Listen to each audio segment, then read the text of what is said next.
This is a Shock podcast. Shock.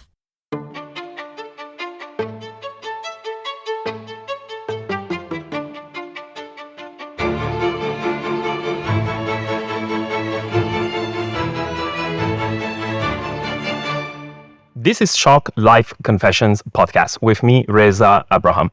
So today's guest is someone who has wanted to become an entrepreneur and open her first company since she was in her mother's womb. She started by selling friend-shaped bracelets, wrote storybooks, and rented them to the friends, made scrapbooks, sold them, and then later on eventually become the co-founder of FashionValet and the founder of Duck. In her free time, she also got a law degree at London School of Economics. So let's welcome Malaysian entrepreneur, TV personality, fashion icon, and author Vivy Yusof. Oh, thank you so much. Most welcome. Most welcome. Thank you. Thank you for being with us. It's really an honor to have you, and congratulations on your new book. Thank you. I'm an author now. Like, what? Like, how? So, Yeah. Writing a book is not as fun as people think. It's a lot of work. It takes longer than having a baby. Yeah. Oh, yes. Oh, for sure. For sure. I would know.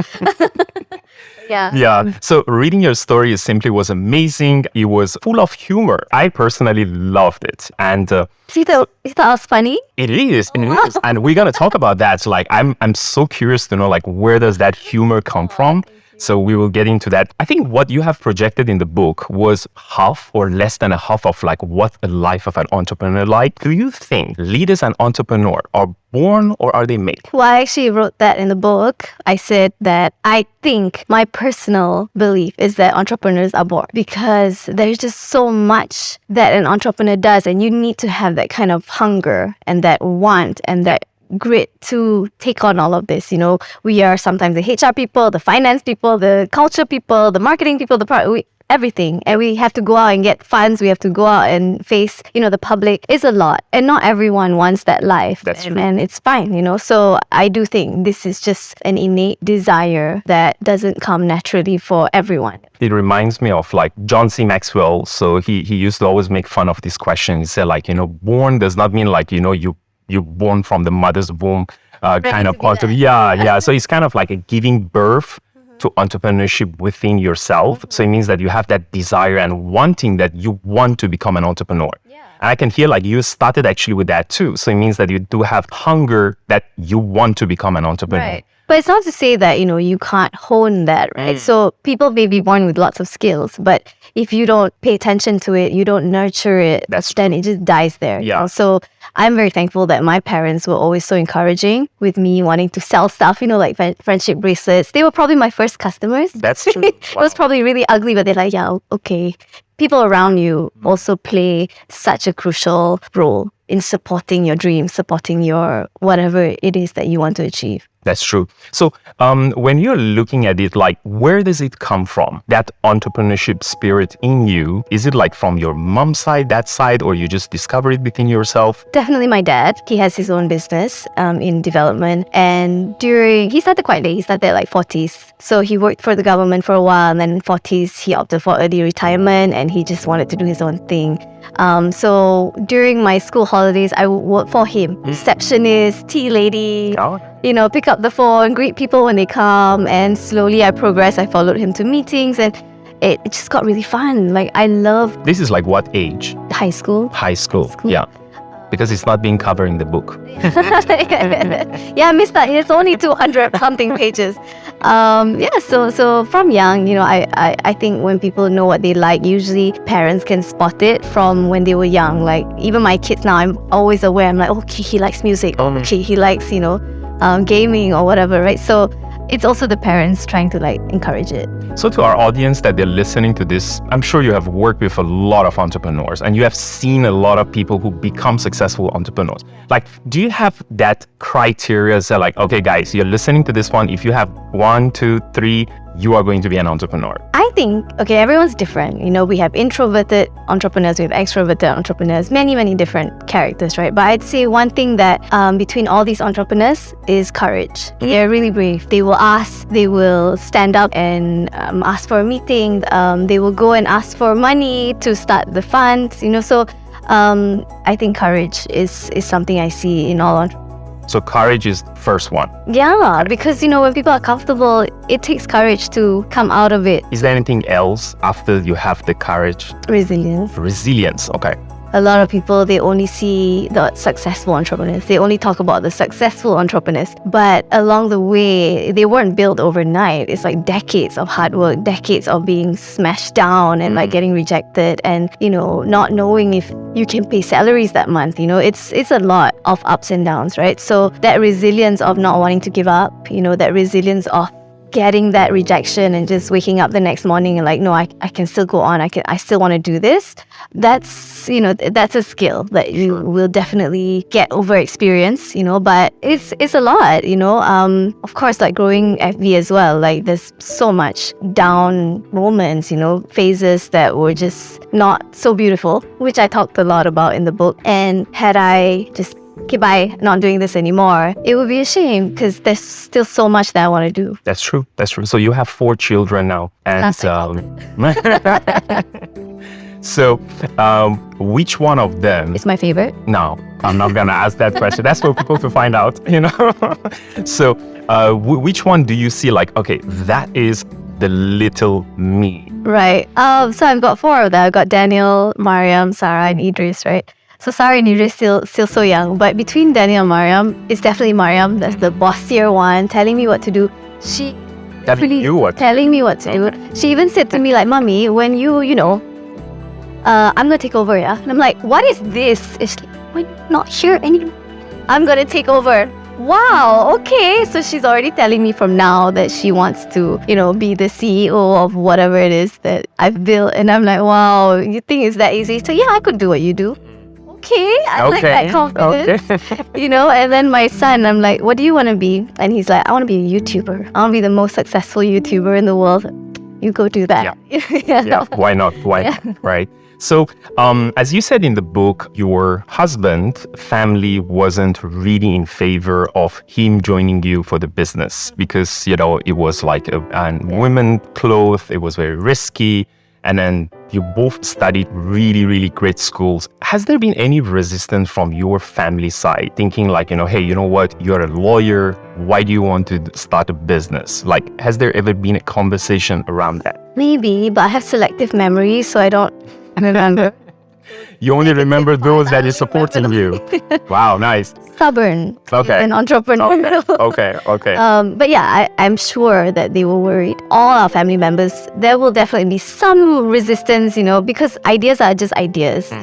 You're about to take a risk, they are worried for you, they care for you. Obviously, they're going to be like, are you sure you have a comfortable job? Are you sure you want to do this? Because it's the unknown. You might lose everything or you might gain everything, so it's a risk.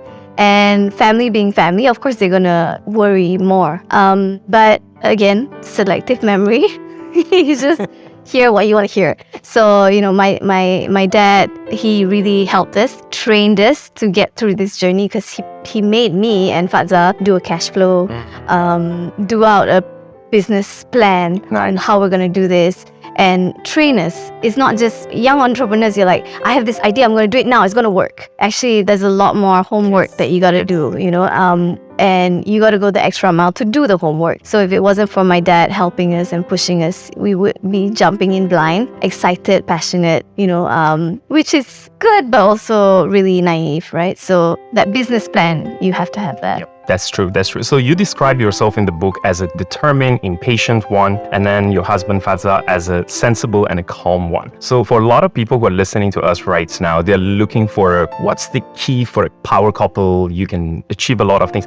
Do you think it's the best combination based on your growing the business and so on? So couples working together, don't do it. So the first advice is like not doing it. I always say that. I mean, I'm very honest and as brutally honest sometimes. It's hard. There's just no boundaries. Like you come back, you still talk about work, you go to work, and you see each other, So there's just, when things are good, it's good. But when you have to make difficult decisions and say you have to pivot or you have to get in an investor, huge decisions, irreversible. And what if both of you have different opinions of it? What do you do then, right? So what do you do? when you guys having a different opinion? I'll let you know. No, but seriously, I think the key is communication. You have to align your expectations. You have to have these difficult conversations with each other, like, I want you to do this and this, and the other person should be able to say, I want you to do this and this, and both of you have got to be accountable for it, right? And there's always check and balance. So Fadza and I, we've been doing this for 12 years. Clearly, so far so good. It's working, but it's difficult. We have to work at it. So what we do now, because we have 4 kids, our family's growing now, so we can't keep talking about work over dinner. Yep. So now we have our one-on-one sessions. We have a tracker of things that we need to align.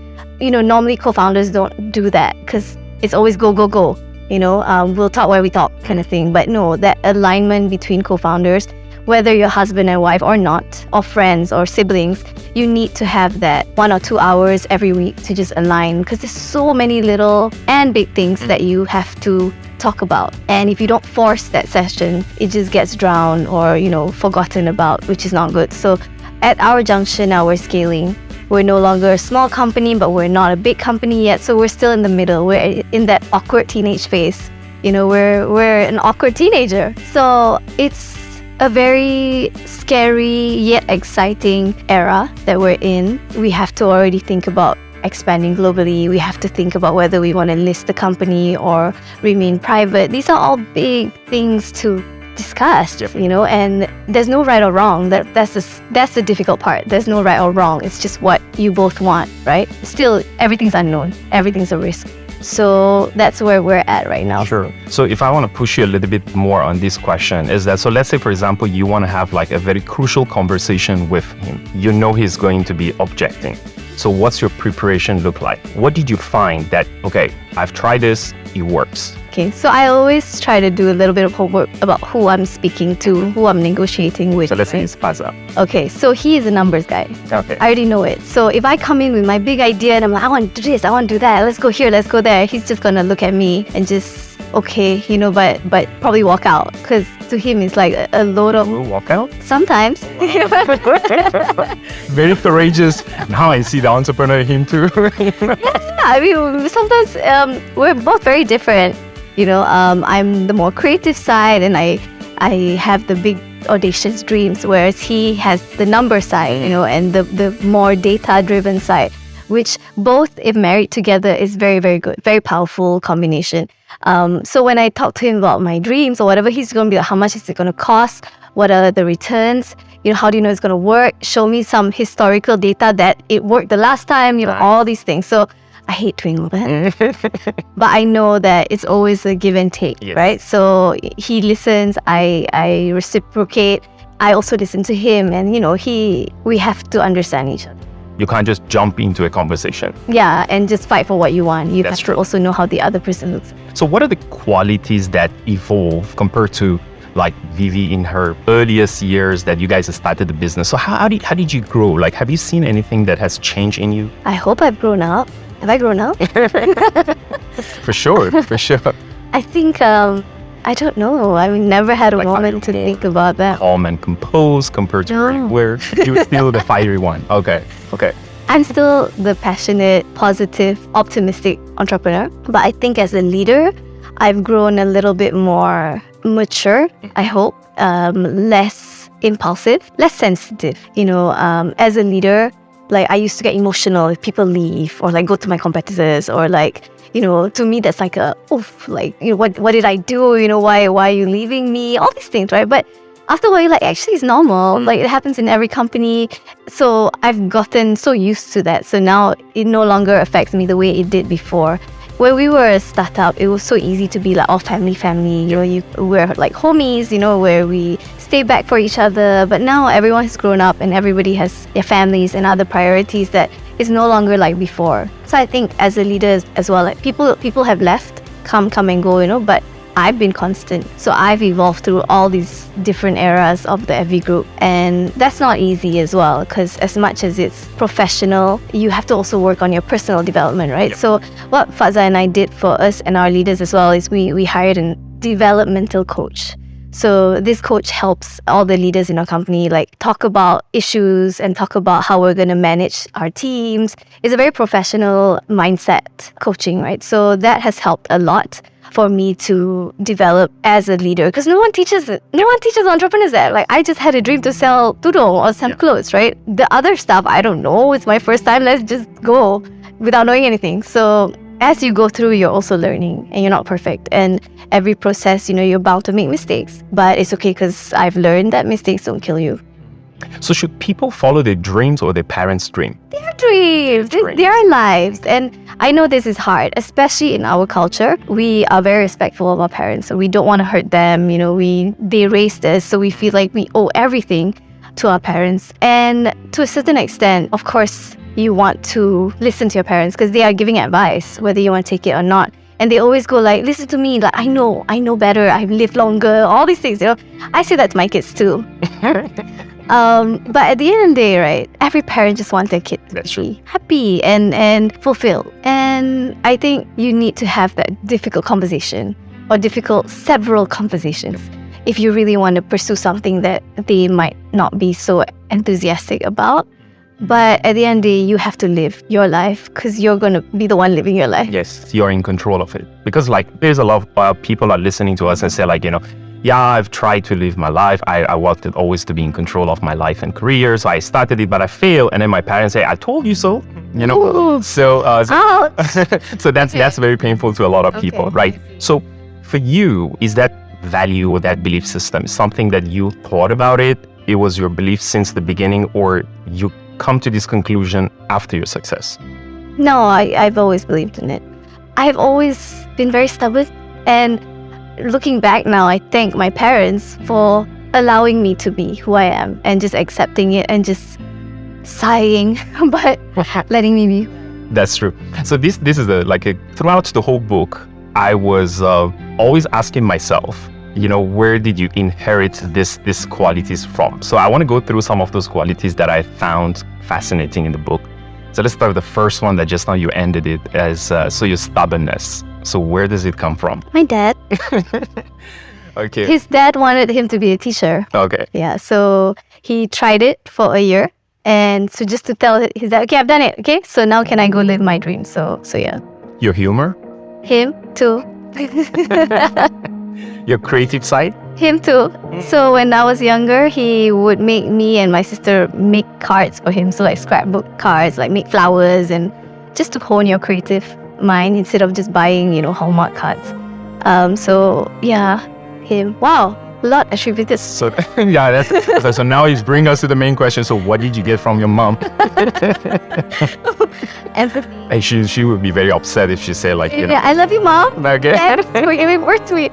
No, from my mom, definitely the opposite. The empathy side. Yeah, because my dad's very ambitious. Like, you got to be confident. You got to go out there and speak. You got to, he would make us order food in restaurants. He would just keep quiet as young children, right? So to us, it's really daunting to even ask for tissue, in a restaurant. But he would kind of train us from young. So the opposite is from my mom. We would get cuddles from her. We would get, a lot of it's okay from her. Yeah. Yeah. I think that's important attribute as well, because sometimes, of course, in business, one side of it is like a business acumen, strategy, go. And then there is another side of the person that you need to be likable, empathy, and you really be able to connect to people. And that is what we call it, they say humble, hungry, smart. So hungry is the one that is a go, and then the smart, they're not talking about intellectually smart, it's about a people are smart. It means yes. So it's how do you get along in a group? So because as an entrepreneur, you can't grow if you only, if you're only the only one who can do it. So there are a few moments in the book that you spoke about losing control of your business, and also it was impacting your personal life as well. Can you share with us a little bit about some of those moments that you really felt I have to do it differently? Would you mind sharing with us what was the thought process in your head that you come to this understanding that I need to get things in control? You mean the pivot? Yes. So I think this is a combination of your gut feel and also what the data tells you, right? So my gut feel was that this FV marketplace, just the platform part, is not working out. And we've tried a lot of things to nurture it, to try to tweak things, to get to get it profitable. In every group, there are many business units, right? And every marketplace is only one of them. So there were other healthier business units there that was so profitable, and this is one that's super unprofitable. So we were like, what are we doing here? Like, this part that's healthy is paying for the unhealthy parts of the business, and anybody in business would tell us, shut that down. And that's what our mentors told us as well. But I believed in that for 10 years. Yeah. How am I supposed to sure, close the book? Then no one teaches an entrepreneur how to do that. Yeah. Of course, data can show you, okay, but the decision is yours, and you've got to execute that closure. You've got to tell people, you've got to tell yourself and be at peace with yourself when you close anything down, when you close even a relationship down, right? And you've got to come to terms with it. So as an entrepreneur as well, I've built this 2010, when just so fresh and so hungry and so hopeful after so many years of trying to build it and loving what it represents, helping other people too, right? And not being able to make that a profitable business is painful to accept. So you also question yourself, is it me? Am I just not handling this well? Am I not the right person to grow this? Were there some things I could have done to save it? So we gave it a year to try many, many things. Still didn't work. So we're like, okay, this is again when co-founders have to be accountable to each other. We said we give it a year. Any more than that, no. So you have to make some deadlines to your decision and tell someone else so that they'll hold you accountable. So we did. We ripped the Band-Aid, and the business is much healthier now. So we know that we made the right decision, but the process was not pretty. Yep. And me being me, I'm very public, and I've gotten a lot of support from the community growing the business, right? They believed in me. They cheered for this. They cheered for local brands. And sometimes I feel sad that I couldn't live up to that expectation. And, I'm still working on that. There are other things that I need to grow, like Duck and other brands, to make them global brands. And I need to focus on that. But I still personally need to have closure on, closing down any business unit, right? So that's something people don't talk about enough. So there is this very interesting conversation in the book that the day that basically it was the 10th anniversary of Evie, and you also wanted to announce that you guys are going to close it. So there was this poem in the book, and for our audience, is it possible if I ask you to read it for us? Sure. Oh my God. Is that tissue? Hopefully we don't get there. Yes, there we go. Wow, okay. So to describe the scene, everyone is wearing white clothes. Some are offline, some are online in front of you, and go for it. Okay, so this was a poem I wrote for FashionValet Group's 10th anniversary, right? Dear Evie, it truly feels like just yesterday we said let's make a website. Little did we know that till today we would no longer sleep at night. Oh no, Reza, I'm gonna... Growing you is a roller coaster ride, a ride that is filled with ups and downs. Our first baby, we really tried to make you shine above other crowns. Whew. The first of its kind in your country, that's a lot of burden to carry. Now that you're 10, let's have a party to reminisce, to smile and be merry. You've given your all to build other brands. For the next decade, it's time for yours. All the lives that touched your hands, you'll carry in your heart forever, of course. I write this the night before your 10th birthday. Tears fill my eyes, I had to take 5. For your success and happiness, every day I pray. Dear FV, you've given us life. We've made friends, we've made families. At this very place, we grew every day. You've showered us with lots of memories, some good, some bad, but come what may. The next decade will march in strong. To the global stage, there's much to do. We'll fight our best to do you no wrong. For dear FV, we'll always believe in you. Thanks a lot. That's beautiful. That's beautiful. Yeah, nice. Thank you for sharing with us and giving us that feeling that everybody else. Yeah, exactly. That's nice. So, like every other public figure, your life also has not been far from controversials. I'm sure you have a fair share of love and hate here, so you love some of them, you hate some of them. You really don't understand why people are like that, why they do that. So So there are these people engaging with you. You have done something great, and people can just look at you and praise you for what you have done, or at least learn something from you, right? Because it is not an easy journey to build a company. Everybody knows that. But instead of being intrigued with your success, they heckle you and they try to write things like, oh, this is not her, and you know all those things. So how often do you face that? And what do you do to build that resilience within yourself? Oh, wow. So I started out very public anyway. I started from being a blogger. So I guess I had a bit of practice of getting, some trolls or some bad comments and negativity since then. So it comes with experience, of course, but I never expected it to be so big and nasty, because whatever news that's good, okay, yeah. But whatever's that's bad, it's like, oh my God, retweet 10,000 times, let's make a petition for her. Or like, let's put this on news, like mainstream news picks it up and without any proof. That's the sad part, like it's just allegations or accusations that anyone can make, whether on Twitter, on TikTok or whatever, right? And it gets blown out of proportion. And me being me, I don't like to fight on social media. And I don't know if that was a mistake or not, because by me not addressing it, it became something so much worse. And sometimes I wonder, should I have stopped that? But some incidents I did try. I did say like, I didn't do that, or like, here's some receipts to show you that that's total lies. And I got bashed for that too, because they're like, don't be so defensive, just shut up. And I'm like, I can't win here. So I've learned, you can't win. You have to take everything that comes with it. I have so much good coming out of being public, and also some bad. Yep. Right? So even in Islam, there's a verse, right? Verily with hardship comes ease. So they come together. Hardship comes with ease. There's nothing that's fully easy and nothing that's fully hard. It's a combination. Yeah.